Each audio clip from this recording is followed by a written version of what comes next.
Hi guys, Scott again, and welcome back to another video. Now you join me in a Volvo 850, but at the moment that makes up 2 out of 3 of my cars and the only 2 on the road. But we'll get into what's going on with my Focus soon. Don't worry, it's not broken, it's just I'm not driving it at the moment.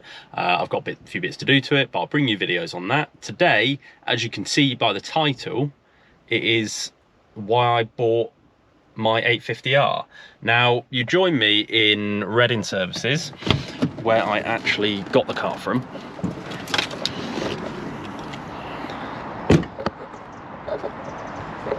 On a rather dark and gloomy day today, but is what it is. So you join me. Oh, thought that was a bit of rust then, just very dirty. So yeah, we're going to talk about why I got and ended up with this magnificent beast. Now she is a bit dirty,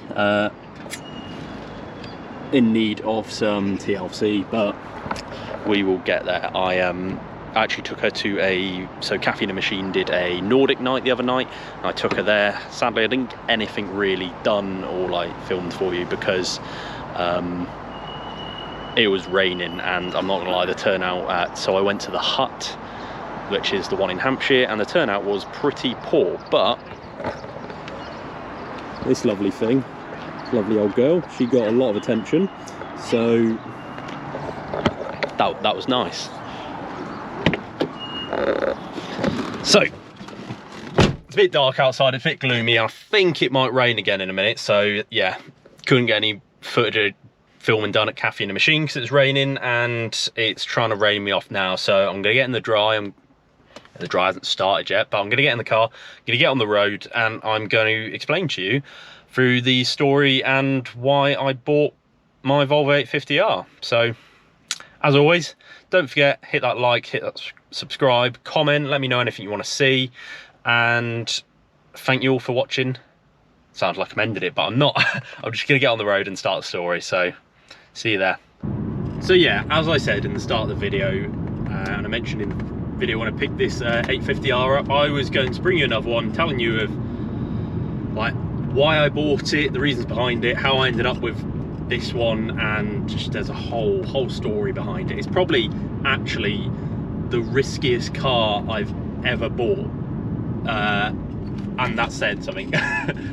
It probably has to be the riskiest purchase I've ever made for a car, but we'll get into that. So I have also been asked, and I always do say, if you want to see anything, let me know, put it in the comments. Like, I've had so much amazing response off that last video, asking for, not asking necessarily, they were giving me advice actually, and I really do appreciate it. So I've got ways to look down for the cruise control not working, the odometer gear I've now looked into more, and it's about £12 for new gear, and then maybe hour or 2 to change it, because you should take the dash pad off and then the odometer out. It'll probably take longer actually reading the mileage, I reckon. It doesn't seem like too bad a job, so I'll bring you a video doing that. But as I said, as the title says, today's video is why I bought an 850R, and more particularly why this one was so risky and how I ended up with it. So Dave, if you made it this far, I'm going to name drop you. Essentially, my friend Dave bought a Audi 80, and it's a rather nice condition one comparatively to my Red 850, and it got me wanting to make my Red 850 nicer, and then got me back down the route of I really want the 5-cylinder turbo in my Red 850. And then I was umming and ahhing about it for an entire like 2-3 days. Not really long in the grand scheme of things, but really seriously thinking about it, because as I mentioned, when I got the Focus, I'm pretty sure I had that on a bank loan, a rather low percentage one, and I finally, well, that's all paid off, so I now own that completely. And I had this money, I had money sat there. I was like, I can make my Red 850 nicer. So I was actually looking for a donor car. I was looking T5s, I was Facebook Marketplace, because I absolutely love Facebook Marketplace. I was looking for a T5, looking for a T5R, looking for something, not something in a bit of a rundown condition that I could Frankenstein my red 850 into a turbo version of the car. And then I ended up, and I clocked this on Facebook Marketplace, but I found 3 different adverts for it. It was advertised for 10,000, 10,500, and then one that I eventually spotted for 9,500. So this was a Monday. I messaged the seller because by this point I decided that I'm just going to, which will be sort of plans for my red 850. That's not going anywhere, don't you worry, because I'm very attached to that because it was registered the day I was born, and it's my daily driver, and I absolutely love it, and I want it to be a high mileage hero. I just need time and to find the parts to make it nicer. The one I'm struggling with most is the top bumper plastic for that, but I'm not going to digress too much into that because that'll be a whole nother video with the red 850.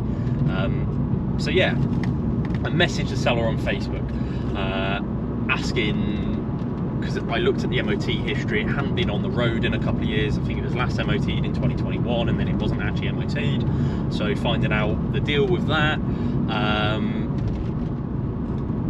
sort of,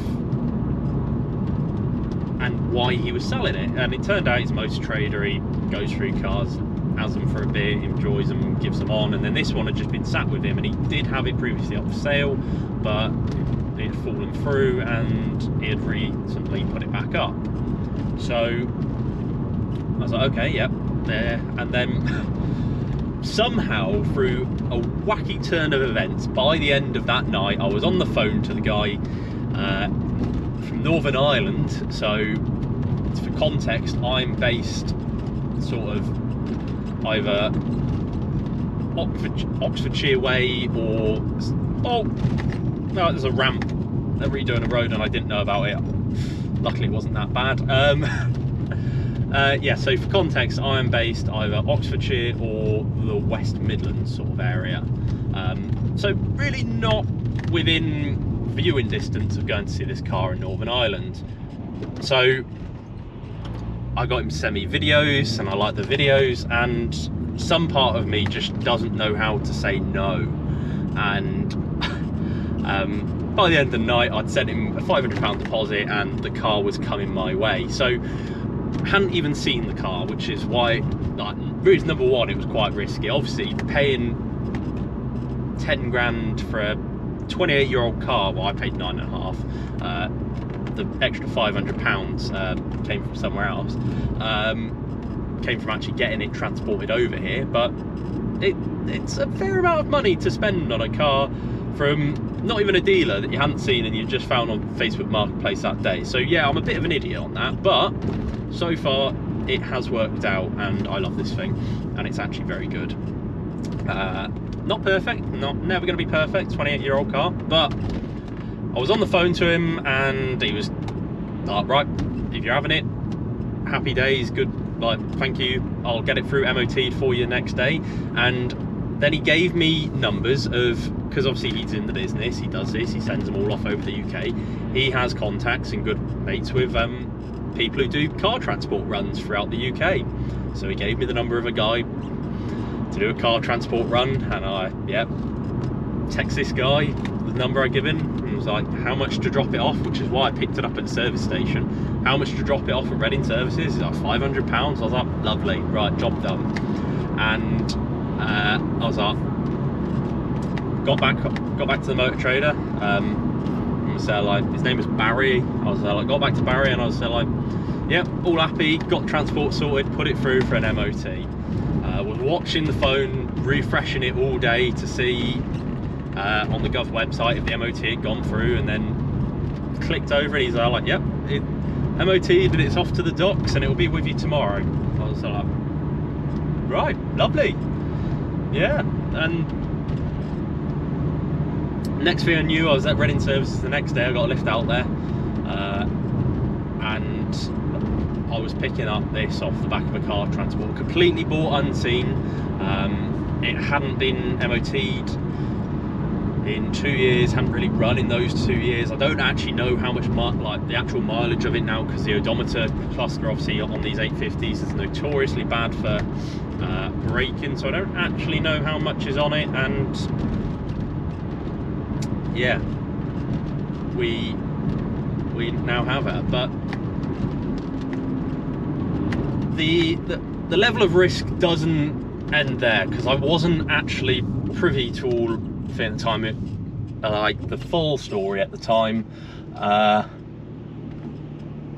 so it got riskier as I'd got the car. So obviously I got the car off the back of the car transporter. I didn't show too much in the video because it was all it was quite an event for me. And then I got in and I was like checking through the documents, came in a nice folder, so it's pretty well done. I was like, yeah, nice. Saw a V5 in there, didn't pay any more attention to it.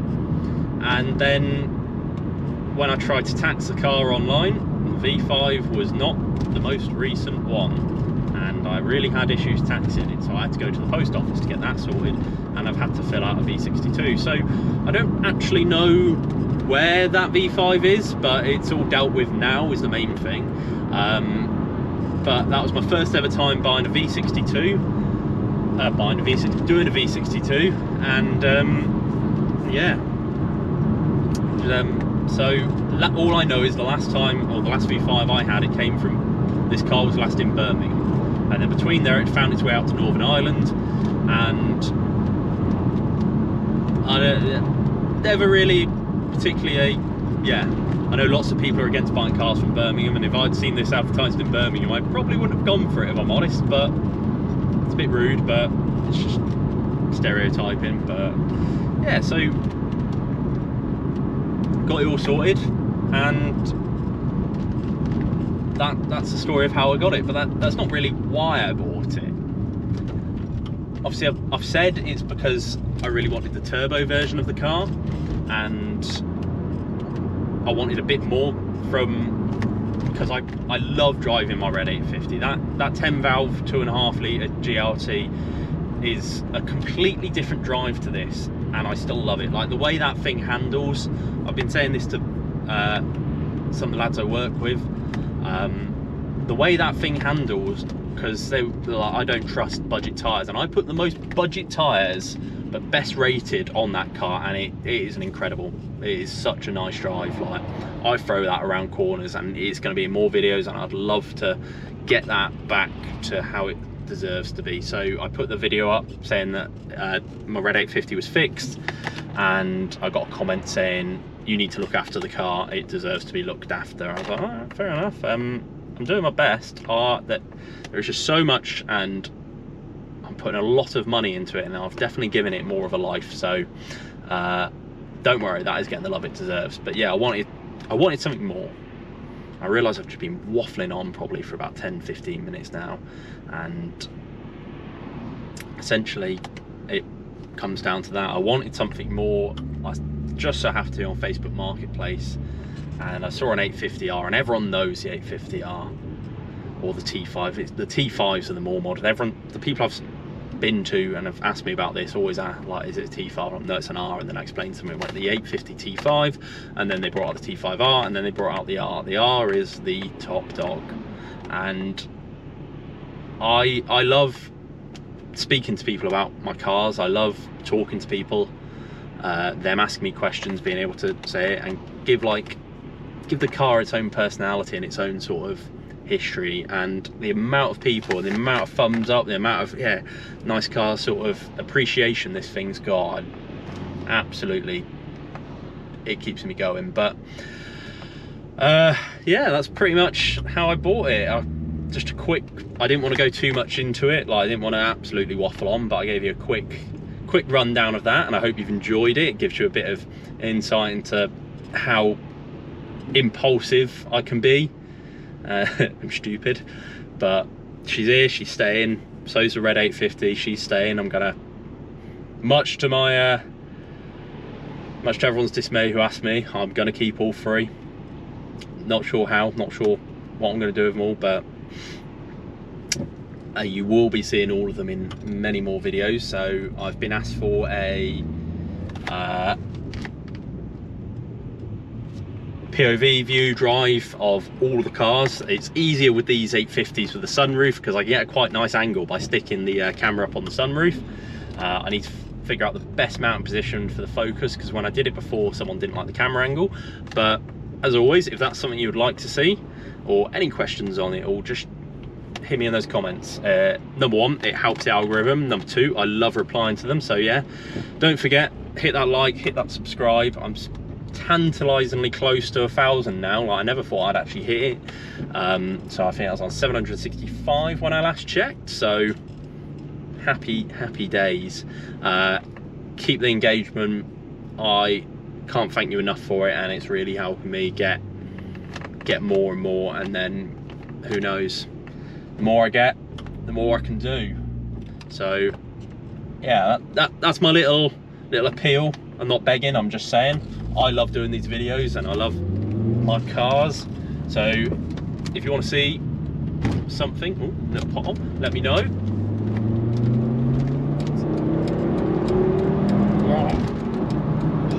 She flies. Yeah, so if you want to see something, let me know. But for now, thank you all for watching, and I'll see you all in the next video. Bye for now.